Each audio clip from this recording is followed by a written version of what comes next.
Hello and welcome to On Geopolitics, the podcast which looks at geopolitical issues in a historical context, brought to you by the Centre for Geopolitics at Cambridge University, with me, Suzanne, and Ali Ansari, my comrade in arms. Is that what comrade in arms? That's what we call ourselves. Yeah, that's what we're.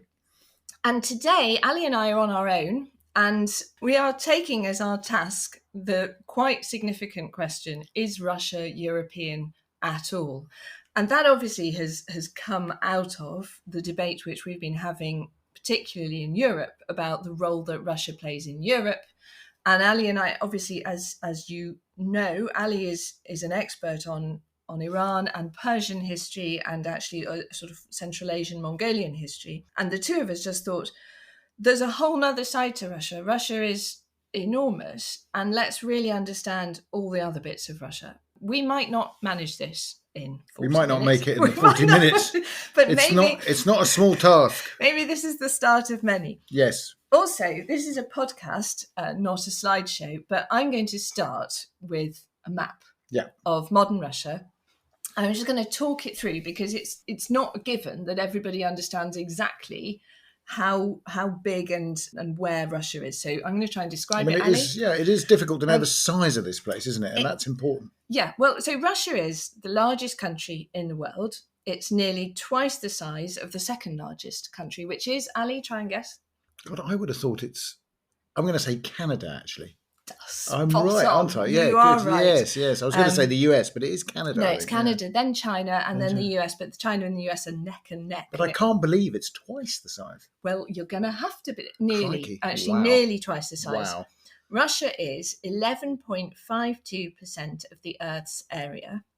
Canada is 6.73%. So it's not quite twice, but it's still pretty is. Impressive, isn't it? Yeah. And so surface area of Russia is 17 million square kilometres, and Canada is nearly 10 million square kilometres. So it's huge. Yeah. And obviously, only a tiny fraction of that is the Western. Yeah, that's right. Land border, European Russia. European Russia. And technically, Russia is the largest country in both Europe and Asia, because it's the largest country in the world. So it's the largest country in every continent. But then it's quite interesting to say, well, is Russia European or is Russia Asian? And what people tend to say is that Russia is European in terms of culture and population, meaning China is the largest country in Asia. Yeah, I see. But actually, of course, Russia is the largest country in Asia because the significant portion of Russia is Asian.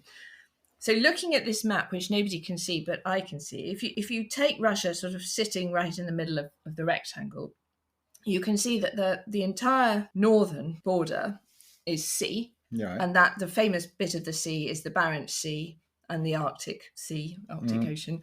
And then you've got a lot of sort of smaller seas, which are in these bays across the top of Russia. Mm-hmm. So the Kara Sea, the Laptev Sea, seas we've probably not heard very much about. Never heard of at all.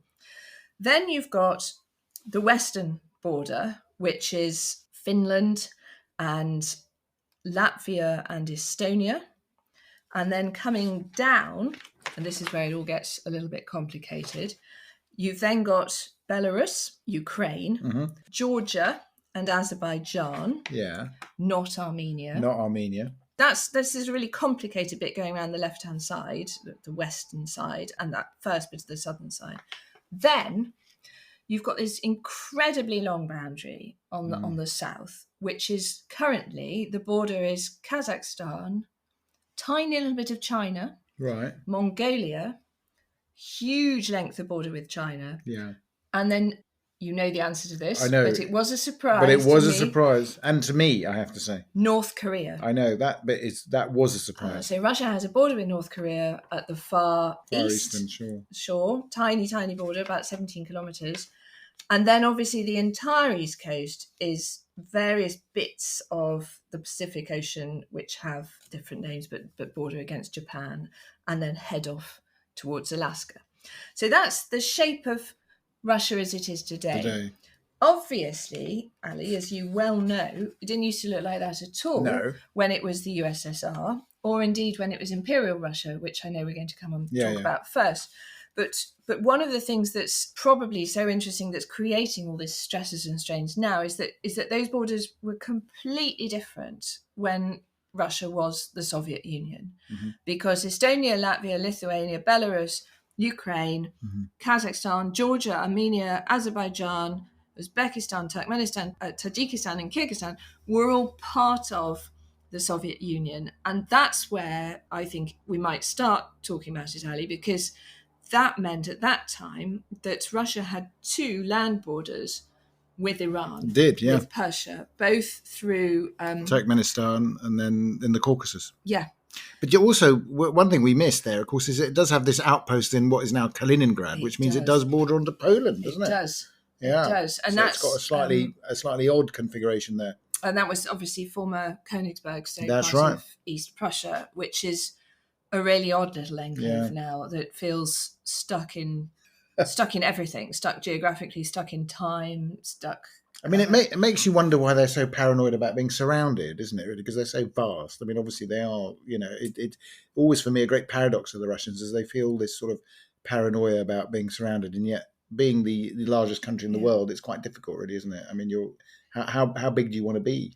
So, Ali, I mean, because this is not about history, but there's so much history in it. There is history in it, The bit that I found really, really hard to piece together, and I know that this is not straightforward, is Russian expansion. So basically you had the Novogradians and the Muscovites originally, and they were basically in sort of modern Western Russia. And they expanded eastwards, really under sort of between Ivan the Terrible and Peter the Great, more or less. And the empire that they expanded into was the remains of the Mongol Empire. Is that right? I mean, basically, basically there are two sort of like origin stories really for the Russians. I mean, one is obviously the great sort of antique history in a sense of, the Vikings coming down and setting up Rus and so on and so forth. But I mean, more interesting for us and for the question that we've sort of set ourselves is this notion that they define themselves very much against the Eurasian steppe and basically the Mongols. And the critical group of Mongols they define themselves against is the Golden Horde, one of the great sort of like Mongol Khanates. Who were they? So the Golden Horde were one of the term they used was the Ulus in a sense, but they were one of the four great sort of Mongol Khanates.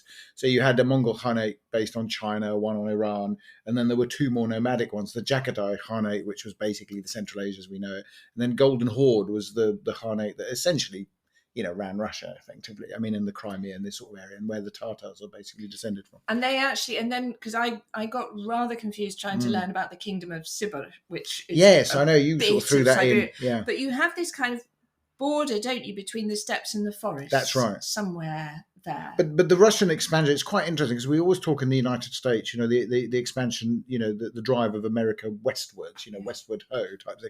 Well, actually, something equivalent was going on in Russia, was they were going east, and they were basically also, in a sense, what the Russians would call their sort of civilizing mission, I suppose, going eastwards, but also really, for their own perspective, a matter of security, actually. I mean, for them, the great threat always came from these sort of Eurasian steppes, and the Mongols were obviously a very terrifying threat for them. So the argument was essentially, as you said, in the 16th and 17th centuries, but then really also in the 18th and 19th, they sort of finish it all off, this sort of gradual march eastwards, not only in terms of gaining control of these territories, Siberia, in other words, heading to obviously the Pacific Ocean, but also settling it, if I can put it that way. Do you know what I mean? I mean, basically, I think a better word, pacifying it.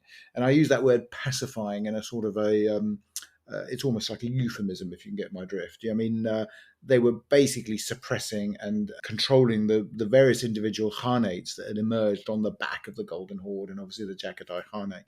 And I mean, later on, and we can come to that, when you have the British in India, that's where you get this origins of the Great Game because of the clashes in these areas. But it's very interesting, I think, for us, and I think a lot of writers have put this, is that the way Russia sees itself, it's sort of got this, it looks both ways, doesn't it? It's sort of looking to the West, and Peter the Great is emblematic of that, wanting to pick up on the West. But there's something also, I suppose, deeply Asian about its sort of construct, which Russians themselves admit. I mean, this is one of the interesting things, is they sort of say that one of the reasons that we have a sort of a natural sovereignty, if you will, over, these parts of Asia, is because we are Asian. We are part Asian. We understand them. And this, again, is the other thing, and I've talked to Russian intellectuals and academics about this. They say we're not colonizing these areas because we are these. Do you know what I mean? It's not like we're not Europeans coming here to do that. So they in a sense, it is, I have to say, cakeism, actually. I mean, it's an element of, they want to be, on the one hand, very European. On the other hand, they say, but this is our natural habitat in a way. So the reason this is confusing to a layperson is that there are two very different narratives, and one is the Slavic soul, and you can tell actually that the population density is fascinating for me because Russia is one of the most sparsely populated countries in the world. That's right. In part because large parts of it are uninhabitable. So it has a population density of about 8.4 people per square kilometre. You remember I did this on Kazakhstan, actually. That's right, yeah. I think there's fewer in Kazakhstan, but I think to compare, now I can't remember exactly, but it's something like 200 and something per square kilometre in the UK. So it's huge differences. And most of those people are in the West and in the cities. So Moscow has a population of 10 million, for example, St. Petersburg, 5 million. Mm-hmm. The next largest city is Novosibirsk with 1.5 million, Yekaterinburg, 1.3 million, and not really very much else. I mean, all the other cities. That's also interesting, isn't it? The density is quite. The density is small, the size of the cities is small, and actually, population projections in Russia are difficult, but actually, the population is shrinking, and it's shrinking a lot across these least populated areas, which is the east. So I've gone off on a slight tangent there, Ali, because your point was that they say, well, we are the Asian bit as well. And I've been watching, But it is important. In fact, I was going to ask you actually that, about the population density, because basically the concentration of population is in Russia, is in European Russia, isn't it? Yes, but then these other really interesting things are happening. One of the things that people are trying to analyse the ethnic breakdown of the soldiers in the Russian army currently involved in the fighting in Ukraine. And what that appears to be showing, and it's so hard to tell, is that there are very few coming from, nice European city, Moscow places. They're coming either from the Caucasus or from these very poor, very rural territories, somewhere sort of east of Lake Baikal in Siberia. So I've been looking a little bit into the Republic of Buryatia, for example, which is part of the Russian Far East, which is a big chunk in the east that goes up to the Pacific. But it's right down on the border with Mongolia. And it's people who live there. There's a mix of Russians, so Slavic Russians, and indigenous Buryat Mongolians who are Buddhist. And there have been a disproportionate number of Buryati soldiers, young private soldiers, killed in Ukraine. And one of the questions is, why is that? Why are they going to fight in Ukraine? Why are so many of them in the junior ranks of the Russian army? And the explanation appears to be, well, it's poor rural area. The opportunities for young people are few, and joining the army is a way to get out and a way to make money for your family and all the rest of it. And one of the problems then is that they're the most junior people, they're dying in Ukraine, and then people are showing them, and of course they are ethnically Mongolian, so they look different. That's different to Western Russians. Yeah, that's interesting. And there's a group of Buryati activists who've launched a campaign called Buryats Against the War, because what they're saying, and a lot of them living overseas, but they are campaigning basically to say, there's one of them, a wonderful, she's a Californian quantum computer scientist called Maria Vyushkova, who said, this war is like a vampire. It sucks the young blood out of Buryatia. And of course, this is a part of Russia that most people have no idea about what it is. But it links back. The reason I've gone off on this massive tangent is because it links back exactly to the story you're talking about, which is the legacy of the Mongol horde and the fact that all this territory was incorporated into Russia and is Russia, and they're fighting for Russia, but they're still perceived as not looking Russian in a way, and how Russia sort of squares its identity is something quite interesting for me. You're right. I mean, it is interesting in terms of what constitutes a Russian, and I mean, whether, they say, as you say, this sort of Slavic, European, there's sort of an ethnic Russian, or being Russian is actually, way of life. I remember talking to a number of academics who we were talking about Orientalism. They all get very interested in Orientalism and colonialism. And I would say to them, so how do you see Imperial Russian expansion into Central Asia and the Caucasus?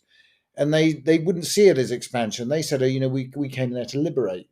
And I'd say, well, I mean, yes, I'm sure many people thought, they were going to liberate peoples, but did the subject peoples think that? It's clear they didn't, by the way. I mean, if you look at the history, it's a conquest. It's not a liberation at all in that standard view. One of the things I find quite interesting about Russia in that sense is they were newcomers. They were new kids on the block in terms of the sort of Western European, what we could loosely call the Enlightenment, and they adopted these ideas.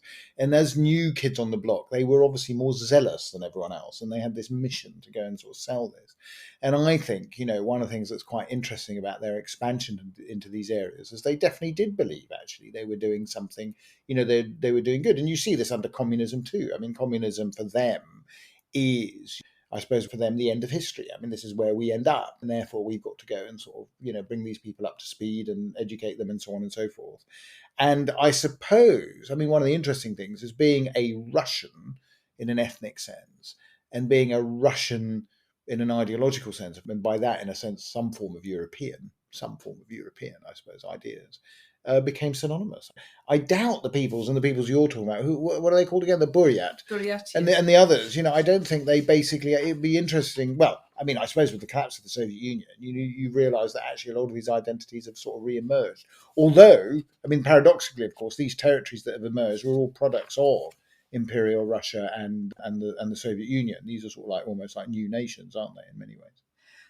Which ones? These Central Asian sort of, these new Central Asian states. I mean, I don't think prior to this there would have been, sort of the Uzbeks were obviously a people and whatever, but, a defined territorial Uzbekistan probably didn't exist until the Russians decided to come and provide it with some sort of district boundaries, I suppose. Well, of course, I mean, you'll probably know more about this than I do, but Turkmenistan, for example, was taken by Imperial Russia in 1820 something. Yeah, quite late. It's the early. It's slightly later. It's the mid 19th century, and what they're doing obviously is 1869. I'm so sorry. Yes, seizing these territories, and of course these are all territories that were contested with the Iranians to some extent, because the Persian sort of imperium, even though the Iranians had no control over these areas, and they were rather lawless. They didn't pay homage to any imperial power. So some people actually thought that what the Russians were doing was a good thing, you see, because they were bringing these sort of rather lawless, and because I mean there's a lot of stuff going on in Central Asia. I mean, one of the things that the Iranians got very annoyed about, obviously, was slave raiding. So a lot of these Central Asian khanates would sort of pile into northern Iran and take these Persians as slaves. And they'd complain to the British, you're against slavery. Why don't you sort this out? And this is what, sort of mid-19th century. Yeah, exactly. Absolutely. There's an account, where this Persian prince sort of says to the British minister, why don't you do something about this? Of course, the British would say, well, there's absolutely nothing we can do about it. But actually, the Russians coming south is not a bad thing. I mean, they're sort of like controlling that, although obviously there were other issues that arose from it, because the last thing they wanted were the Russians right on their border. And there were some brutal battles. I think there's this famous general called Mikhail Skobelev, the white general. Who they're praising now, aren't they? Yes, and he wore a white uniform and rode a white horse, and he's sort of responsible, I think, for quite a lot of these Imperial Russian conquests, which I think were bloody battles. One of the things that, when you were talking about that expansion period, of course, that coincides almost exactly with the period of expansion of Western European empires, but those were mostly kind of overseas. So the British Empire, they were they were naval, they were seaborne empires, as they call them. And Russia sort of A, didn't really have a sea, but B, didn't need a sea, because it could just take the entire continent, which is basically what it did. So in a way, that there was a parallel movement going on of empire building. That's what we're talking about, isn't it? There is. And in a way that's so interesting, Russia's still got most of its empire. Well, that's it. And that's the striking thing. Because it isn't a seaborne empire, it's able basically to say that this is not an empire, it's actually just Russia. I mean, we call it the Russian Federation now. Yeah. But it's a bit like saying if there was no sea, if there was no Atlantic Ocean between Britain and Canada, would Canada be a separate country, or would it have been incorporated? Do you see what I mean? It was quite interesting. I mean, the other thing in your map, which I mean, you didn't talk about, of course, they didn't stop at the sea. They went straight across the Bering Straits and into Alaska. What we have now is Alaska. So what's interesting is that the Russian Empire, in that sense, until I think the mid 19th century, actually also possessed Alaska. And can you imagine if the Russians had retained control of Alaska? I mean, they would have been, American Russia. I mean, it would be quite a striking thing. So let's talk about Alaska, because I've been looking into this a little bit. Because this is one of the curiosities of history, isn't it? Really, which we're about to talk about. So many curiosities of history, but the European discovery of Alaska came in 1741. Wow! When you had this Russian expedition led by Danish navigator Vitus Bering. And it was basically about hunting, wasn't it? It was about fur trapping and things like that. Is that... That's right. So it was economic drive. It is, yeah. In the same way that you had... in Canada and other places. British Imperial, there was East India Company with this economic drive. So you had this sort of push there. And they established this Russian-American company, which got monopoly over Alaska. And they extended Russian trade over the next sort of 60 years down the west coast of North America, and founded a settlement actually in North California, in Bodega Bay, which was then contested by British and American trading vessels. So you had almost kind of 100 years of active Russian activity on the west coast. And when you think of the distances involved, it's extraordinary, isn't it? And then what? And then basically, Ali, because this is a bit is that you know about. So then basically, Russian interest in Alaska declined, and you had the Crimean War in the 1850s, which caused Russia nearly to be bankrupt. And so it started to think, well, do we really need Alaska? Is that what happened? Well, basically, and it's also, it's one of those great quirks of history, actually, which is a little bit like British and French rivalry over Canada.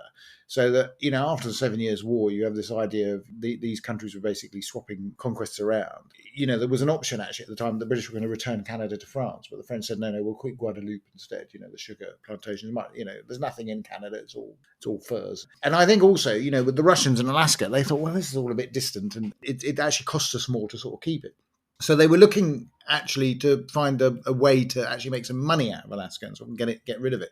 And interestingly, one of the great quirks and one of the great what-ifs is actually they initially approached the Principality of Liechtenstein, which, can you imagine, the Principality of Liechtenstein? A small landlocked country in Western Europe in there, and basically said to the hereditary prince, would you like it? Would you want to buy it off us, basically? Why did he want it? Well, he didn't. I mean, the point is, he sort of said, well, that's very interesting, but what the hell are we going to do with Alaska?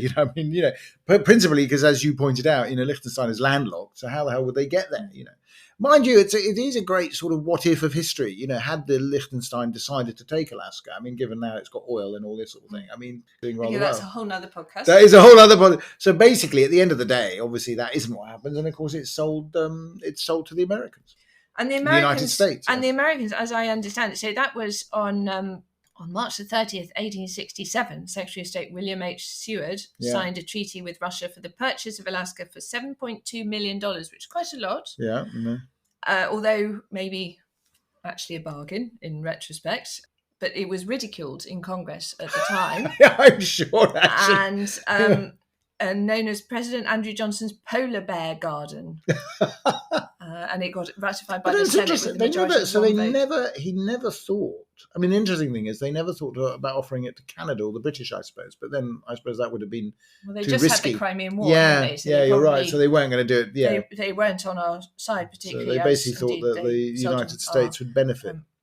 And then, but while we're talking about the Pacific, Ali, I was interested to learn, as I have learnt recently, that the Imperial Russian Navy established in 1731 the Pacific Fleet. Wow, that is so early. Again, that's earlier than I thought. That's really early, and it was known as the Okhotsk Military Flotilla. I can't pronounce that exactly. And the Siberian Military Flotilla, and it was formed to defend Russian interests in the Russian Far East region along the Pacific coast, which, of course, at that time was particularly against Imperial Japan. Right. Where you've still got this sort of tensions up there. So that's a reminder for us, if one were needed, that actually, again, Russia's not just European. No, not at all. You've got a Pacific fleet, as the Americans have a Pacific fleet, and they've got a significant Pacific seaboard, which is still there with the fleet in Vladivostok. But I suppose if you drew the comparison with the United States, the United States is a Pacific power, but would still be considered, I suppose, its whole worldview is quite European, if I can, or Western, let's put it that way. And I think obviously the Russians. What's interesting about the Russians is not so much that they are in a territorial way an Asian power, which they clearly are. But it's also how they think. And I think this is what interests, certainly interests us, I think, is this idea of, are the Russians themselves really people who think that they stand sort of Janus-like East and West, that they incorporate both what you would call Eastern and Western characteristics? If you can define it in such a way, that's the other interesting thing. Can you distinguish between Eastern and Western characteristics in that sense? I think there are certain value systems that are certainly different and distinctive as a product of particular developments in the West in the 18th century, which, Peter the Great was very anxious to adopt. But Peter the Great, for me, is a classic figure in this respect. Because, he's seen as one of the first great enlightened despots. I think Voltaire praises him and says, this man, he's a lawgiver. You have to be an enlightened despot, you have to be a lawgiver. But on the other hand, he betrayed a lot of characteristics that could be easily put in the sort of without any hint of controversy here, sort of Oriental despotism. He did a lot of head chopping off. Yes. Not only that. Personally. His relationship with his son was extremely bad, which is like a lot of these potentates, and he ends up sort of torturing him, I think. I'm not sure he killed him. But also, in the establishment of St. Petersburg, how many people died basically in the building of St. Petersburg? These are, you could say, massive public works. But he's not, there's only so much that he's absorbed, in a sense, from his tours in the West. In some ways, he's more similar to Ivan the Terrible, isn't he? It's quite interesting, and if you compare him to sort of the potentates in Persia, Iran, or China, or even in Mughal India and whatever, there are characteristics which I find, for me, it's very interesting that in Western histories we see him as a very quintessential European leader. He's part of that European fabric. On the other hand, I don't see him as that much different, actually, from some of these rather more despotic shahs, if I can put it that way. And this brings us to the modern parallel, which you, Ali, have been writing about recently, which is the link essentially between President Putin's Russia, and we're not saying President Putin is like a czar, but I think he'd like that to be. Sort of behaviour, and modern day Iran, and the continuity or the sort of complexity of the relationship between Russia and Iran, which no longer has a border, but both countries define themselves almost in opposition to the West. That's right. There's another reason why it's difficult to say that Russia is a Western country or a European country, because it sets itself at odds with the West most of the time. So could you just very briefly talk through from 1828, the Treaty of Turkmenistan? Yeah. What was that? So the Treaty of Turkmenistan was the result of the Second Russo-Persian War, which basically was a very short, sharp war on the back of the First Russo-Persian War, which resulted in the loss of the Russian conquest of Iran's sort of Caucasian territories. And it marked a significant sort of setback for Iran as, quote, a great power. And, the really definitive march of Russia southwards. And of course, it's really rankled with the Iranians. That's what's quite interesting. We talk about, for the Iranians, there's all this sort of preoccupation with perfidious Albion and the British. But actually, in terms of territorial aggrandizement, the Russians have always been a much more clear competitor, shall we say. Really from the 17th century and others. So the Russians were always seen as that sort of, if you look at earlier accounts of the Muscovite ambassadors, the Persians were very dismissive of the Russians. They thought they were sort of peasants and backward and this sort of thing. So it really galled. Here were the Russians, newly empowered, newly European, and sort of performing that new role. And I think throughout the 19th century, there's been this sort of like a development of a perception of Russia as a sort of an imperial predator. And I don't think it's an unjustified one, I have to say, but that's the way it is. And then recently, more recently, with the Islamic Revolution in Iran in 1979, and Iran's essentially turn away from the West in its anti-Western ideology, what's been quite striking since the fall of the Berlin Wall and the collapse of the Soviet Union is the way Russia has also, as I said in that article, I think, it's Russia's turn east. So whereas, interestingly enough, we know from people like Fiona Hill and others that Putin really admires Peter the Great. He thinks, he's a great sort of model of how it should be done. Great hero to the Russian people. But whereas Peter the Great's turn was west, and emphatically so, Putin's turn is east. and I would say emphatically so. And what he's done is tried to build, I suppose, an ideological, geopolitical alliance with China, Iran, to a lesser extent India, I suppose. But there's this sort of idea that we are the Eurasian powers, and I think with an emphasis on the Asian, I have to say, that's the interesting thing. And if you look at some of the conspiracy theories that they're building up, it's which, as deeply you know, anti-Western. I love a conspiracy Yes. theory, and most of them are true. Certainly, in my experience. Oh, really? Oh, dear. No, well, which ones? I don't know. We're not just going to just throw conspiracy theories at our audience, but sometimes they tell you something. They do tell you so. They definitely tell you something about the psychology of them. I suppose one of the very striking ones, of course, is Anglophobia. It's enormously Anglophobic. Yeah. But of course, the Russians have a tradition of that because they're a great competitor in the 19th century with the British. Similarly with the Persians. That's right. And so they share that with Iran I suppose the other interesting thing, of course, is in the two main, global conflicts of the 20th century, Russia and Britain were allies. So, that's also a bit of a paradox there, isn't it? Yes, and it's always your enemy's enemy. Probably, that's right. Comes up, doesn't it? But also, I'm just thinking what we're sort of seeing is alliances of like-minded countries. And we're also, I'm looking again at Russia's that long southern border, which is now a group of states that used to be part of the Soviet Union and now aren't. And we did a podcast a little while ago with Raf Pantucci about Kazakhstan. Great one. And we talked a lot. Well, I was asking questions which are part conspiracy theory, part my idea. Go on then. We were talking about what happened in Kazakhstan in January of this year, 2022, where there was a lot of unrest and disruption and a challenge which ended up with the incumbent President Tokayev remaining in post, but supported by forces from the Collective Security Treaty Organization, CSTO, which was set up in the wake of the collapse of the Soviet Union to be a kind of Russian NATO thing. And the exact membership of it has altered slightly, but it currently has 6 members, which is Russia, Armenia, Kazakhstan, Kyrgyzstan, Tajikistan, and Belarus.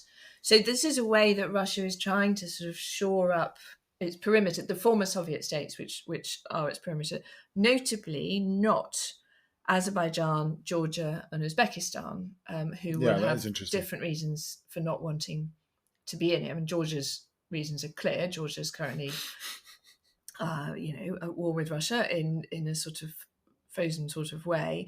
Azerbaijan, I think that's where you end up in this sort of enemy's enemy thing with a sort of triumvirate of Russia, Iran, and Turkey trying to vie for influence between Armenia and Azerbaijan, don't you?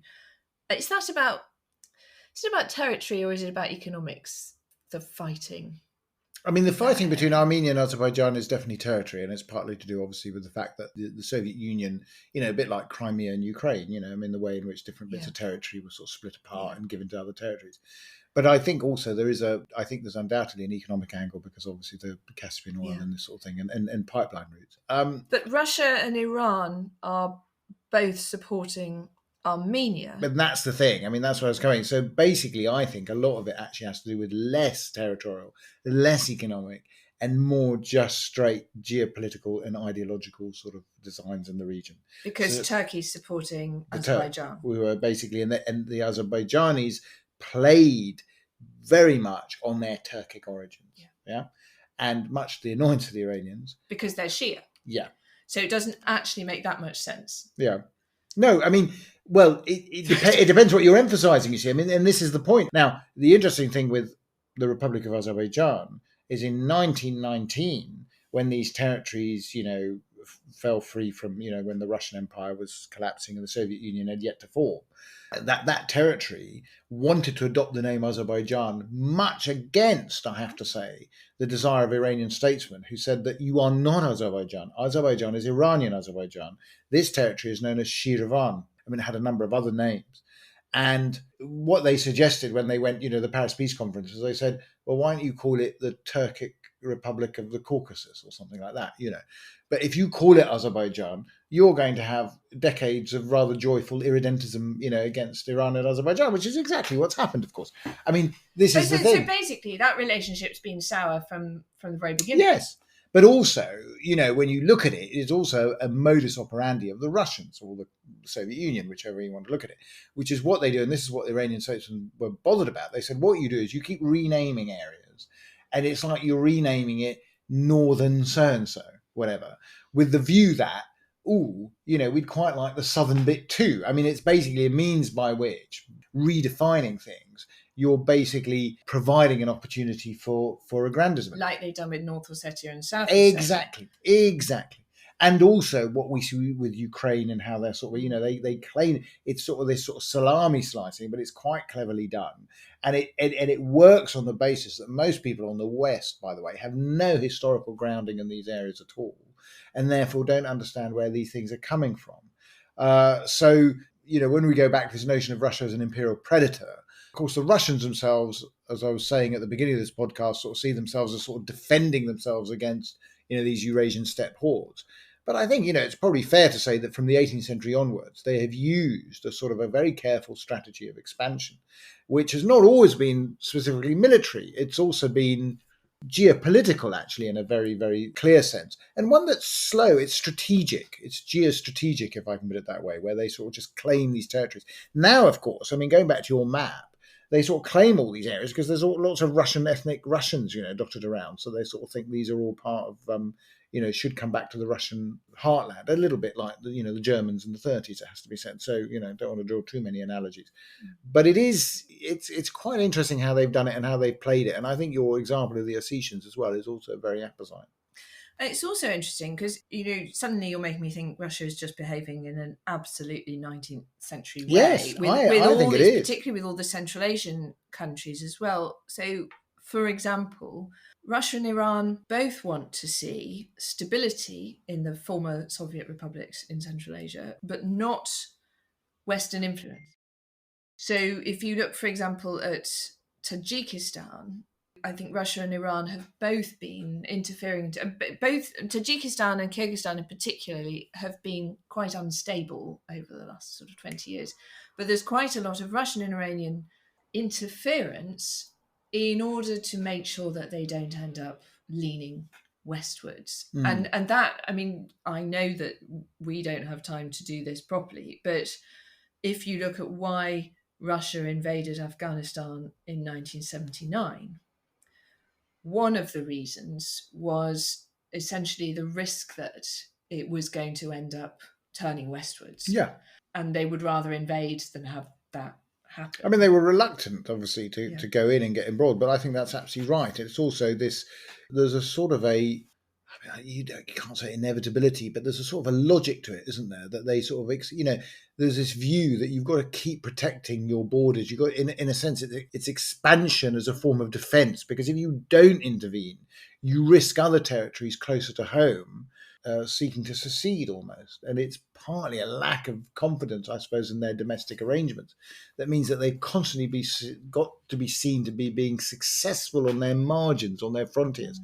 And of course, with the failure in Afghanistan in 1988, the argument is that had a tremendous knock-on effect, obviously, on the demise of the Soviet Union itself, because it was a failure. I mean, it was seen as a failure. So I suppose the Russians would also say that, they are, I suppose, European, but European doesn't mean Western, does it? So, they're European as a particularly sort of, you could even call it, an 18th century, autocratic European. It's enlightened despotism is what it's about.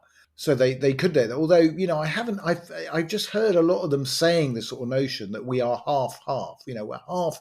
We've got 1 foot in Europe and 1 foot in Asia, and we are basically neither solely European nor Asian. We're a mixture. And that's, in their view, what makes them so effective, in terms of their Asian dominions. Although, history would suggest otherwise, actually. I mean, they haven't been that effective at all. Well, I'm going to move us on to very briefly, because we are running out of time, just to note, we might come back to discuss this we as well. We have to do part 2. I know we should do part 15 of this. But you have, obviously, there's a very long border with Mongolia. Yeah. There are 2 borders with China. One of these is quite small. It's just a little fragment in between Kazakhstan and Mongolia. But the other one is over... Long. over 4,000 kilometres long, and that follows the Amur River, and it is apparently one of the most heavy, or if not the most heavily fortified border in the world. Is it? And that's because obviously over a period of time there have been a lot of conflicts between Russia and China about exactly where the border should be, and that has been essentially put to bed or settled, but not really. So there are still kind of territories on each side that aren't quite where people think they should be.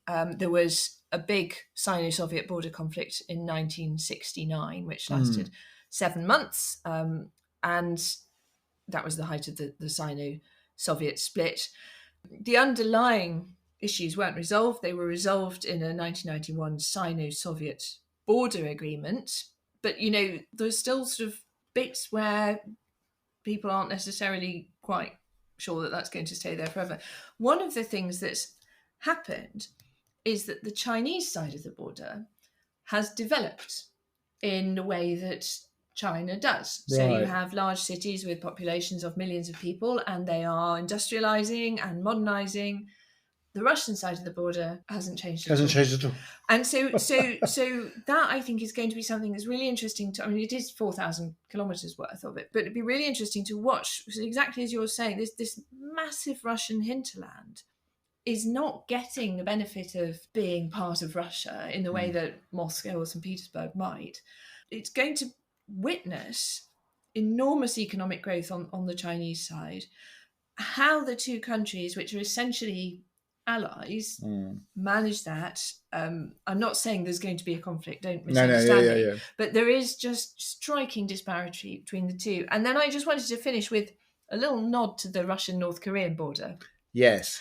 Because it's fascinating. This is 17.3 kilometres long, plus another 22 kilometres of maritime border. It is the shortest of Russia's international borders. And the border between the Russian Empire and the Korean Kingdom, which was a tributary state of the Qing dynasty with a Q, was established by the Convention of Peking in November 1860. So it goes back a long way. There's one crossing, which is a train, which is called the Friendship Bridge over the Tumen River. And you can go there on the train from Moscow, Pyongyang direct. Pyongyang, that's a journey to passenger die for, train services over the Friendship Bridge. There's a direct Korean State Railway car that goes from Moscow to Pyongyang, and you can go on it. It is the longest direct one-seat ride passenger rail service in the world, 6,383 miles in total. So that's quite interesting. It's only used by Russian and North Korean citizens. It's not open to nationals of other countries. But in 2008, 2 intrepid Western tourists managed to enter North Korea from Russia by taking a train over the Friendship Bridge. So that's perhaps one for the brave. By the way, on the western side, did we miss Norway? I'm so sorry we missed Norway. We're Norway, because that's quite an important border, isn't it? I've actually been to that border. Yeah. So basically on the east and west, the fringes, North Korea, Norway, basically. I mean, Norway's also quite a short border, but the North Korean one is there's something else. I had no idea there was a border with North. You're right, though, and that's terrible that I missed Norway. I feel we need to start the whole discussion all over again. No. I mean, the fact is, Russia is so vast. I mean, we can't cover it. I mean, this is the thing, is that it is fascinating for me that the Russians can feel remotely paranoid. I mean, why would you feel paranoid when your country covers such a large part of the world's landmass? We're going to stop with that rhetorical question. Okay. We are out of time. Excellent. So why would you feel paranoid when your country is so big? Is the critical question. For the next time. For the next time. Thank you, Ali. This is excellent. Brilliant. See you next time.